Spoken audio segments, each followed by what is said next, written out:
Assalamualaikum warahmatullahi wabarakatuh. Halo, perkenalkan nama saya Binti Nur Azizah dari Universitas Negeri Malang.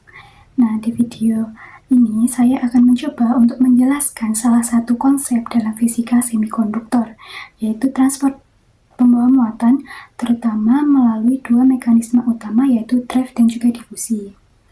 Nah, saya akan membahas mengenai mekanismenya, perbedaannya, dan juga peran pentingnya dalam perangkat elektron.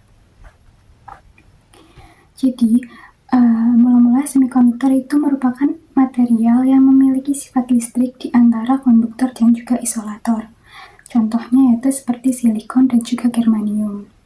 Di dalamnya ada dua jenis pembawa muatan, yaitu ada elektron di pita konduksi dan juga hole di pita valensi. Nah, keduanya ini dapat bergerak karena dua penyebab utama, yaitu akibat dari pengaruh medan listrik dan karena perbedaan konsentrasi di dalam material. Yang pertama, mari kita bahas mengenai arus drive. Jadi arus drive ini terjadi ketika medan listrik eksternal diterapkan pada semikonduktor. Medan listrik ini akan memberikan gaya pada elektron dan juga hole, menyebabkan mereka ini bergerak ke dalam arah tertentu. Nah, elektron akan bergerak berlawanan dengan medan listrik, sedangkan hole akan bergerak searah dengan medan listrik.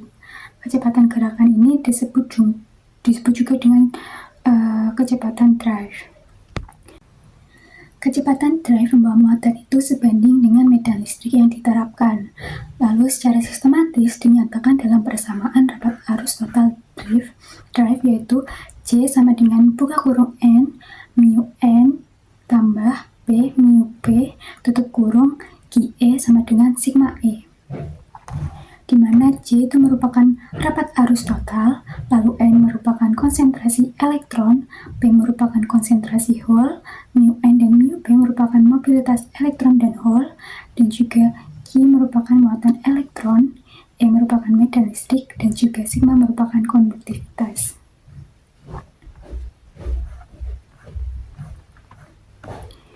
Mobilitas ini akan bergantung pada material semikonduktor dan juga tingkat dopingnya. Jadi semakin tinggi mobilitas, semakin cepat pula pembawa muatan merespon medan listrik. Sekarang akan dibahas mengenai arus dari difusi. Nah, berbeda dengan arus drive yang bergantung pada medan listrik, arus difusi ini terjadi akibat perbedaan konsentrasi pembawa muatan. Jadi jika ada daerah dengan banyak pembawa muatan dan daerah lain dengan sedikit pembawa muatan, maka pembawa muatan akan bergerak dari daerah berkonsentrasi tinggi ke daerah yang berkonsentrasi rendah, sehingga akan mencapai yang namanya keseimbangan. Nah, arus difusi ini bisa dijelaskan melalui hukum Fick pertama, yaitu yang menyatakan bahwa flux itu mengalir dari daerah dengan konsentrasi tinggi ke daerah dengan konsentrasi rendah dengan besaran yang sebanding dengan gradien konsentrasi, yaitu turunan spasial.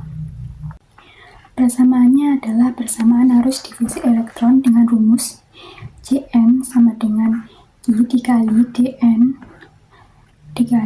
per dx, di mana Jn merupakan rapat arus difusi elektron dengan satuannya itu ampere per meter persegi, lalu Q merupakan muatan elektron dengan satuan kolom, dn merupakan konstanta difusi elektron dengan satuan meter kuadrat per detik, lalu dn per dx ialah gradien konsentrasi elektron terhadap posisi X. Jika dn per dx itu berada positif, maka gerakan elektron pada arah min X akan menghasilkan arus positif pada arah plus X. Maka akan diperoleh persamaan arus difusi untuk hole, yaitu dengan rumus Jp sama dengan negatif Q dikalikan dp dikali dp per dx. Di mana Jp merupakan rapat arus difusi hole, lalu dp merupakan konsentrasi difusi hole, dp per dx merupakan gradien konsentrasi hole terhadap posisi. Nah, di sini perlu dicatat bahwa masing-masing partikel yang bermuatan bergerak menjauhi bagian yang memiliki konsentrasi lebih tinggi. Maka dari itu, sama halnya seperti mobilitas, difusi ini merupakan fenomena statistik sehingga berlaku persamaan Einstein, yaitu mu n per dn itu sama dengan mu p per dp sama dengan Q per kT, di mana mu n merupakan mobilitas elektron, lalu mu p merupakan mobilitas hole, dn dan dp merupakan konstanta difusi elektron dan juga hole, G merupakan muatan elementer, lalu K merupakan konstanta Boltzmann, lalu T merupakan temperatur dalam Kelvin. Nah, jadi apa sih perbedaan utama antara arus drive dan juga arus difusi?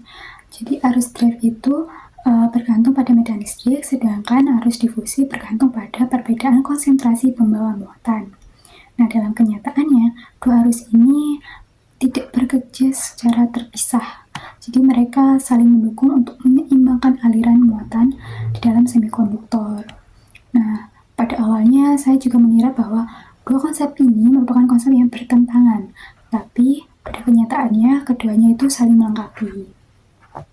Sebagai contoh, yaitu dalam persimpangan Pn, elektron dari sisi N akan berdifusi ke sisi P, dan hole dari sisi P akan berdifusi ke sisi N.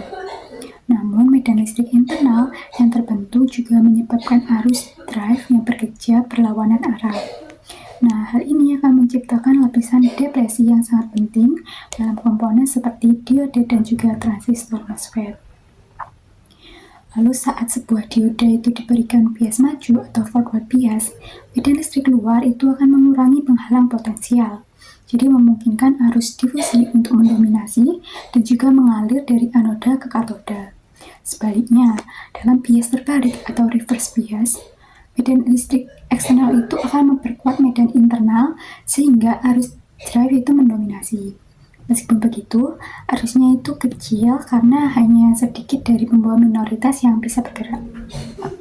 Nah teman-teman, itulah penjelasan saya mengenai karakteristik transport pembawa muatan dalam semikonduktor. Singkatnya, arus drive itu terjadi karena medan listrik, sedangkan arus difusi terjadi karena gradien konsentrasi pembawa muatan. Nah, keduanya ini sangat penting dalam desain seperti dioda, transistor, sensor, dan juga masih banyak lagi. Terima kasih karena kalian telah menyimak. Jangan lupa untuk like, comment, and subscribe. Wassalamualaikum warahmatullahi wabarakatuh.